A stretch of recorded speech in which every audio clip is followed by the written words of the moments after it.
नमस्कार. New India career forum मध्ये आपलं सर्वांचं पुन्हा एकदा स्वागत आहे. सीडीपीओ डिपार्टमेंटल एक्झाम दिनांक 14 मे 2026 रोजी मुंबई या केंद्रावर होणार आहे. आता राहिलेल्या दिवसांमध्ये आपली स्ट्रॅटेजी नक्की काय असावी, झालेल्या अभ्यासाची आपण रिव्हिजन कशा पद्धतीने करावी, त्यासोबतच त्यातली जी वस्तुनिष्ठता, विविध नियमांची बेअर नियम आहेत हे सगळे, तर त्यामध्ये कशा पद्धतीने आपण जायला पाहिजे या अनुषंगाने यावर चर्चा करणार आहोत. काही क्वेश्चन सोडवून घेणार आहोत. तुम्हाला सर्वांना कल्पना आहेच की 2 पेपर आपले होणार आहेत.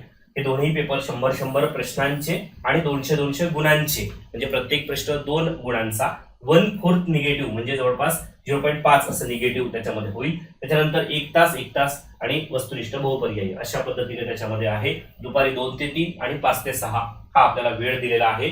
भाषा ही फक्त आणि फक्त यामध्ये मराठीच आहे, ही गोष्ट लक्षात घ्या. फक्त इंग्रजीचेच प्रश्न इंग्रजीत असतील, बाकी प्रश्न मराठीमध्येच असणार आहेत. ओके.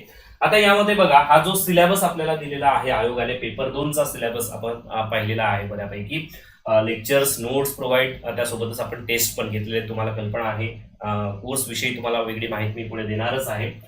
भारताचे संविधान, सेवाविषयक बाबी, शिक्षणासंदर्भात कलमे, संसद, विधानमंडळ, कामकाज आणि विविध समित्या, हा पोर्शन जो आहे त्यांनी एकत्रित असं कॉम्बिनेशन, म्हणजे पॉलिटीचा पोर्शन आपण असं त्याला म्हणूया. आणि या पोर्शनवर जवळपास मिनिमम 15 ते मॅक्झिमम 20 असे 15 ते 20 प्रश्न जे आहेत ते याच्यावर विचारले जाऊ शकतात. ओके. आणि त्यानंतर हा जो नागरी सेवा नियमांचा जो पोर्शन आहे, यावर जवळपास 60 प्रश्न विचारले जातील. आणि हा जो पोर्शन आहे त्यामध्ये महिला आणि बाल विकास विभाग आणि त्या अंतर्गतचे कायदे आणि योजना यावर साधारणतः 10 प्रश्न विचारले जाऊ शकतात. त्यानंतर आपल्याला आयसीडीएस आणि बाल न्याय नियम फक्त दिलेला आहे, अधिनियम नाही, तर यावर साधारणतः 10 प्रश्न विचारले जाऊ शकतात. सो असे एकंदरीत आपल्याला 100 प्रश्न या घटकांवर विभागले जाऊ शकतात.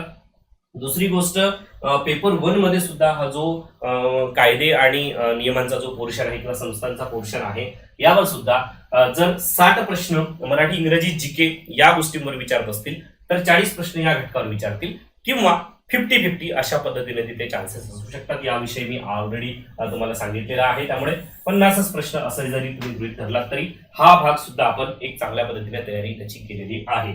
या अनुषंगानेच आपले हे जे कोर्सेस आहेत, लक्षात घ्या, अजूनही वेळ गेलेली नाहीये. तुम्हाला असं वाटत असेल, पण मी सहाय्यक आयुक्त, सहाय्यक संचालक या पदांसाठी आमच्याकडे क्लासेस आम्ही मागच्या 2 वर्षांमध्ये घेतले, तेव्हा असे अनेक उमेदवार होते, जे नोकरदार आहेत, जे कर्मचारी आहेत, त्यांच्याकडे शेवटच्या परीक्षेची तारीख घोषित आल्यानंतर सुद्धा आमच्याकडे fast track revision, test series या सगळ्या गोष्टी त्यांनी जॉईन केल्या.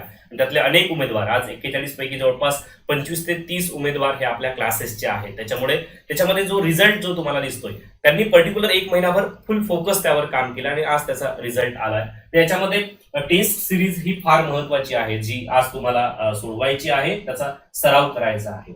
ती कशी जॉईन करायची यासाठी हा जो QR कोड, तुम्हाला व्हिडिओ पॉज करून QR कोड स्कॅन करू शकता, किंवा खाली लिंक दिलेली आहे, यावरही तुम्ही हे करू शकता. पेपर 1 आणि पेपर 2 चे एकूण 20 प्रश्नपत्रिका, म्हणजे 20 सराव पेपर त्याच्यामध्ये होणार आहेत. म्हणजे प्रत्येक पेपरमध्ये 100 प्रश्न असेल, 2000 प्रश्नांचा सराव आज होणार आहे. आज रोजी तुम्हाला त्यामध्ये 17 ते 18 पेपर्स त्यामध्ये उपलब्ध दिसतील. म्हणजे 2-3 पेपर जे राहिलेले आहेत या पुढच्या 5 तारखेच्या आत उपलब्ध होणार आहेत. हे पेपर सर्व PDF स्वरूपात सुद्धा तुम्हाला डाउनलोड करता येणार आहेत. विश्लेषणासह त्याचा ऍक्सेस आम्ही तुम्हाला देत आहोत. मी तुम्हाला PDF सुद्धा दाखवतो. तर अशा पद्धतीने हा जो पेपर आहे, प्रत्येक प्रश्नाचं एक्सप्लेनेशन त्याच्यामध्ये दिलेलं आहे. तुम्हाला हा संपूर्ण पेपर जो आहे कॉम्प्युटर बेस्ड तुम्हाला ऑनलाईन सुद्धा सोडवता येणार आहे, आणि त्यानंतर PDF सुद्धा त्याचे डाउनलोड करता येणार आहे. बघा, आता आपण काही प्रश्न सोडवून घेऊया, जेणेकरून तुम्हाला प्रश्न काय गरजेचे आहेत हे सुद्धा तुम्हाला समजेल. ओके. खालील विधानांचा विचार करा. 2 अधिवेशनांतील कालावधी 6 महिन्यांपेक्षा अधिक असू शकत नाही. दुसरं स्टेटमेंट काय बघा, की संसदेचे अधिवेशन वर्षातून किमान 3 वेळा होणे बंधनकारक आहे. त्याच्यामध्ये पहिल्या विधानावरून सुद्धा दुसऱ्या विधानाचं लॉजिकली आपल्याला इलिमिनेट करता येऊ शकतं का, तेही बघायचं आहे. म्हणजे उगाच फक्त प्रश्न सोडवायचे म्हणजे तिथे गेल्यानंतर मला जेवढं आठवतं तेवढं मी बघणार आहे असं नाहीये. ओके. प्रश्न सोडवताना सुद्धा थोडंसं स्मार्ट वर्क करायचं आहे, की एखादी गोष्ट तुम्हाला 100 प्रश्न विचारलेले आहेत आणि 100 प्रश्नांपैकी 100 प्रश्न तुम्हाला आठवतील अशी अपेक्षा करू नका. काही प्रश्न आपल्याला इलिमिनेशन, म्हणजे उगाच काहीतरी टिक करून यायचं नाहीये, त्याला निगेटिव्ह आहे. ओके. तर आपल्याला इलिमिनेशन करायचं आहे, काही विधानं आपल्याला खोडून काढायची आहेत आणि त्यानंतर त्याच्या उत्तरापर्यंत जायचं आहे. ओके. आणि हाच फायदा तुम्हाला टेस्ट मध्ये होतो, लक्षात घ्या. ओके. 2 अधिवेशनांतील कालावधी 6 महिन्यांपेक्षा अधिक असू शकत नाही. अगदी 100% बरोबर आहे. तर याच्यामध्येच सांगितलंय की 6 महिन्यांपेक्षा अधिक असू शकत नाही, म्हणजे वर्षातून 2दा व्हायलाच पाहिजेत. संसदेचं अधिवेशन वर्षातून किमान 3 वेळा होणे, बघा किमान 3 वेळा होणे बंधनकारक आहे असं म्हटलं. म्हणजे बंधनकारक हा शब्द त्यांनी थोडासा एक्स्ट्रीम वापरलाय. म्हणजे बघा जो काही क्वेश्चन फ्रेमर असतो त्याला काय करायचं असते, एकतर विधान बरोबर द्यायचे असतात किंवा एखादं चूक करायचं असते. तर तो चूक करायचं असेल तर काय करतो की अशा पद्धतीने स्टेटमेंट टाकतो जेणेकरून आपल्याला ते ओळखता आलं पाहिजे. ओके, तर बंधनकारक नाहीये. जरी सर्वसाधारणपणे आपण 3 अधिवेशन आपल्याकडे होतात, एक हिवाळी अधिवेशन होतं, पावसाळी अधिवेशन होतं, त्यानंतर आपल्याकडे अर्थसंकल्पीय अधिवेशन होतं, परंतु हे बंधनकारक नाहीये. सर्वसाधारणपणे ते होतं पण बंधनकारक नाही. त्याच्यामुळे दुसरं विधान चूक, फक्त एक बरोबर आहे. ओके, हाच फायदा त्याच्यामध्ये होतो परीक्षेमध्ये, की आपल्याला तशी सवय म्हणजे जी हॅबिट आहे ती डेव्हलप होते की स्टेटमेंट वाचण्याची, त्या पद्धतीने त्याकडे बघण्याची वगैरे. ओके, बघा मला एका उमेदवाराने असं विचारलं होतं की फीज खूप जास्त आहे. मी थोडंसं त्याचं एक्सप्लेनेशन तुम्हाला देतो. एक पेपर तयार करायला मिनिमम 2 दिवस जातात. बघा, तयार करायला 5 मिनिटात 10 मिनिटात सुद्धा तुम्ही म्हणता की काही क्वेश्चन तयार होतात, पण तसं नसतं. त्याच्यामध्ये तो सिलेबस तेवढा मोठा दिलेला आहे. त्या सिलेबसला प्रत्येक घटकावर क्वेश्चन्स विचारणे, मागच्या पेपरमध्ये जे प्रश्न विचारले ते रिपीट होऊ नये म्हणून वेगळ्या पद्धतीने प्रश्न विचारणे, आणि एवढे सगळे नियम आहेत. त्या नियमांमध्ये जर तुम्ही 5 मिनिटात तुम्हाला झोप येईल अशा पद्धतीचे ते बल्की नियम ते आहेत, तर त्या पद्धतीने ते क्वेश्चन फ्रेम करायला मिनिमम 2 दिवस जातात. तो क्वेश्चन पेपर पूर्णतः पोर्टलला टाकायला साधारणतः 2 ते 3 तास जातात. म्हणजे एक व्यक्ती एक पेपर तयार करायला साधारणतः 2 ते 2.5 दिवस घालवतोय. एका व्यक्तीला मिनिमम वेजेस ऍक्ट नुसार जे पैसे मिळायला पाहिजे तेवढे तरी त्याच्यामध्ये किमान अपेक्षा असते. पण आमचे 20 पेपर आहेत, प्रत्येक पेपरला 200 रुपये जरी धरला तरी तुम्ही त्याच्यामध्ये फीस जी ठेवलेली आहे ती अगदी बरोबर आहे. ओके, संसद तहकूब संदर्भात, ऍडजॉर्नमेंट संदर्भात खालील विधानांचा विचार करा.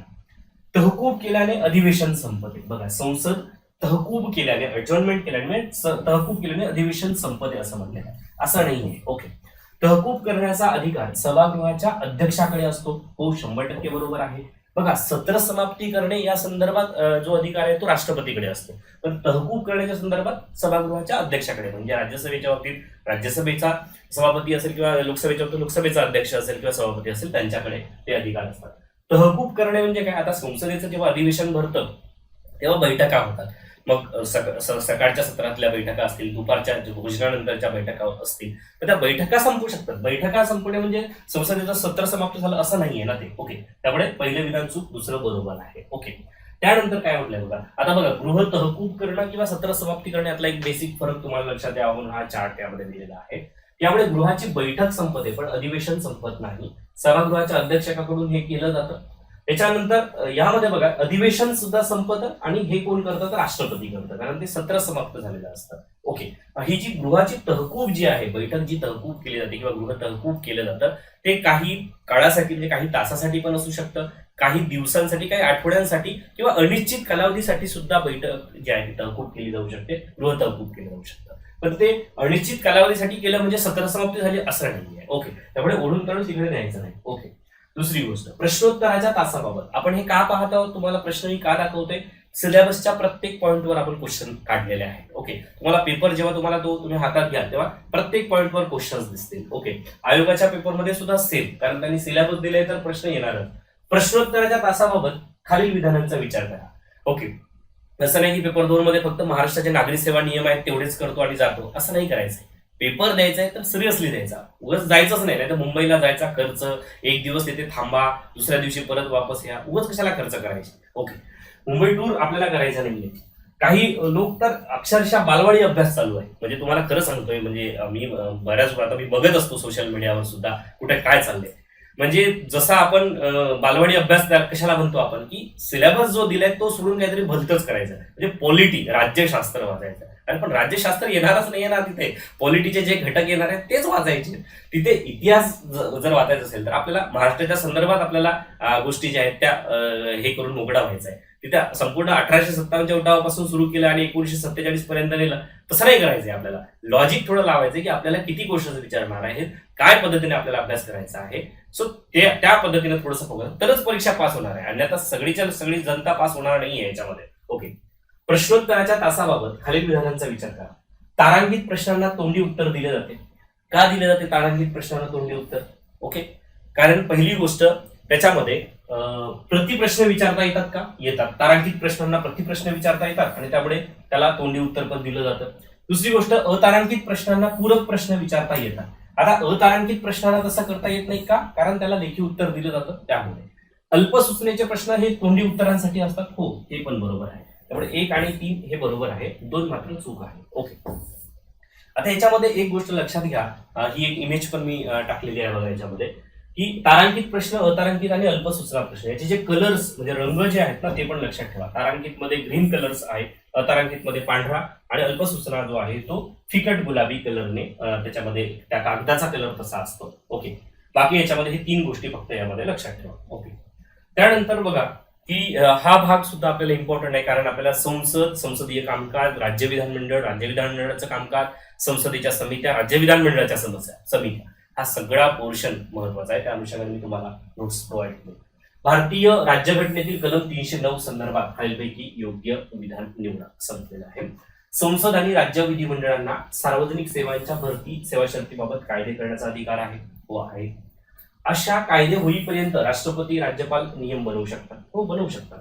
बघा, संसद आणि राज्य विधिमंडळ दोघांनाही सार्वजनिक सेवा आणि भरतीने सेवा शर्ती का? कारण राज्याच्या सेवा असतात, केंद्राच्या सेवा असतात. म्हणजे उगाच काहीतरी प्रश्न सोडवतात, अरे नाही संसदेलाच आहे, राज्य विधिमंडळाला नाही. मग राज्य विधिमंडळाला तुम्हाला डेप्युटी कलेक्टर केंद्र भरत नाही ना, राज्य भरते, बरोबर की नाही? तहसीलदार, सीडीपीओ तुम्ही आहात ना, बरोबर की नाही? सो अशा पद्धतीने थोडसा विचार करून पेपर द्यायचा आहे. लोकलेखा समितीच्या संदर्भात विचार करा. ही समिती राज्याच्या विनियोजन लेखांची तपासणी करते. ही समिती सार्वजनिक उपक्रमांच्या सर्व बाबींचा विचार करते आणि सदस्यांचा कार्यकाळ हा 1 वर्ष असतो.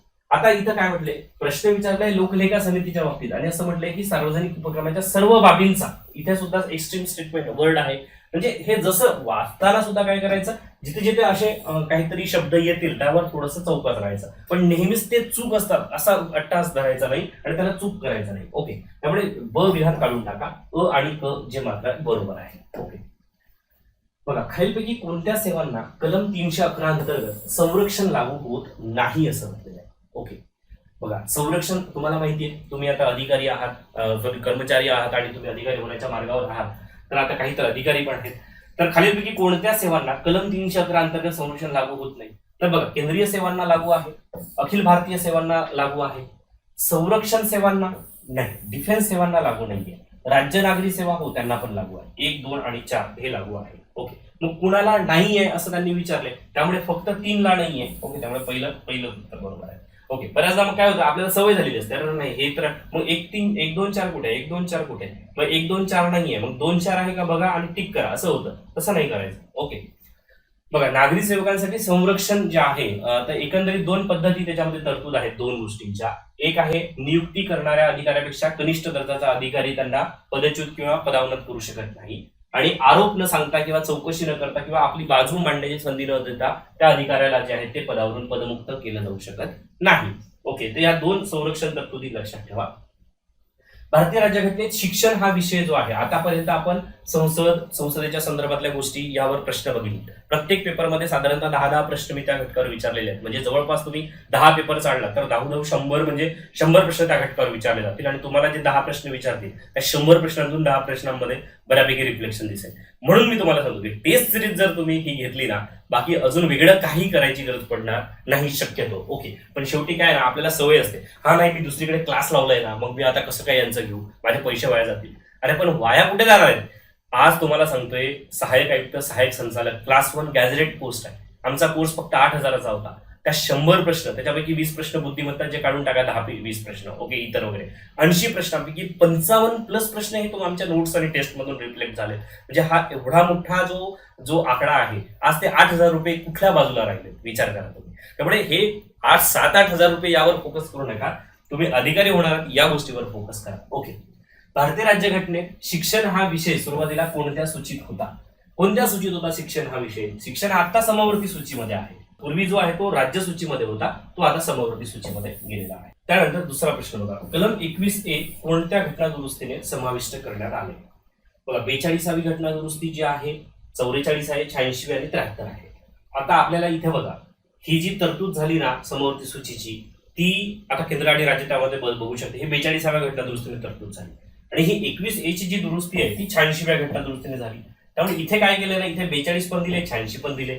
मग आपलं कन्फ्युजन वाढवण्यासाठी असे प्रश्न जे आहेत ते टॅकल करणं फार गरजेचं आहे. म्हणजे बऱ्याचदा आपल्या समोर जर असे प्रश्न आलेच नाही तर आपण तिथे गडबडतो. म्हणून इथे प्रश्न असे आले ना त्याला सवय होऊन जाते 86. ओके. स्थायी पद कायमपणे धारण करणाऱ्या शासकीय कर्मचाऱ्याचा त्या पदावरील धारणाधिकार जो आहे तो इतर नियमानुसार निलंबित किंवा बदल केला नसेल तर खालीलपैकी कोणत्या परिस्थितीमध्ये अबाधित राहतो. म्हणजे सोप्या भाषेत त्यांना असं म्हणायचंय की धारणाधिकार केव्हा अबाधित राहतो ते तुम्ही आम्हाला सांगा. ओके. तर ह्याच्यामध्ये बघा हा आयोगाचाच प्रश्न होता. ओके. स्वीयत्तर सेवेत असताना, पदग्रहण अवधीमध्ये, निलंबनाधीन असताना, त्याच्यामध्ये हे चारही विधान जे आहे अ ब क तीनही पर्याय जे आहेत ते योग्य आहेत. ओके. आता सेक्शन 22 मध्ये नियम क्रमांक 22 मध्ये धारणाधिकार अबाधित राहणे या संदर्भात तरतूद आहे. त्यामध्ये काय म्हटलंय की कलम 23 म्हणजे सेक्शन 23 अन्वये निलंबित केला नसेल किंवा 26 अन्वये बदली केला नसेल तर तो खालील परिस्थितीमध्ये अबाधित राहतो. एक, त्या पदाची कर्तव्य पाळीत असताना. दुसरी गोष्ट, स्वीयत्तर सेवेत असताना किंवा प्रतिनियुक्तीवर असताना किंवा अन्य पदावर स्थानापन्न असताना. दोन, दुसऱ्या पदावर बदली झाल्यानंतर पदग्रहण अवधीमध्ये. मात्र अशी बदली कमी वेतनाच्या पदावर कायमपणे झाल्यास जुन्या पदावरून ज्या तारखेला तो कार्यमुक्त होईल त्या तारखेपासून नवीन पदावर त्याचा धारणाधिकार बदली होईल. ओके. त्यानंतर मंजुरी केलेल्या रजेवर असताना आणि निलंबनाधीन असताना. हे 5 गोष्टी ज्या आहेत ते तुम्हाला लक्षात ठेवायचे. ओके. धारणाधिकार अबाधित राहणे. खालीलपैकी चुकीचे विधान निवडा. आता सेवा पुस्तकाच्या संदर्भात म्हणजे हे सर्वसाधारण सेवा शर्ती या नियमाच्या अनुषंगाने हे 2 प्रश्न आहेत. ओके. सेवा पुस्तकाची मूळ प्रत सुरक्षिततेसाठी प्रथम नियुक्तीच्या कार्यालयात ठेवून दुय्यम प्रत बदलीच्या कार्यालयात पाठवायची असते. बघा याच्यामध्ये काय म्हटलं, प्रथम नियुक्तीच्या कार्यालयात पहिली प्रत ठेवायची आहे आणि दुय्यम प्रत बदलीच्या कार्यालयात पाठवायची असं नाही येते. ओके. प्रथम नियुक्तीच्या कार्यालयामध्ये कसं ठेवणार. ओके. ती जेव्हा जिथे बदली होईल तेव्हा तिथे ते पाठवली जाणार आणि दुय्यम प्रत ही कर्मचाऱ्याकडे असते. ओके. तर ही एक विधान जे आहे ते चूक आहे. सेवा पुस्तकाची दुसरी प्रत कर्मचाऱ्यास देताना त्यातील नोंदी पडताळून पाहण्याबाबत त्या स्पष्ट करायला पाहिजे. हो.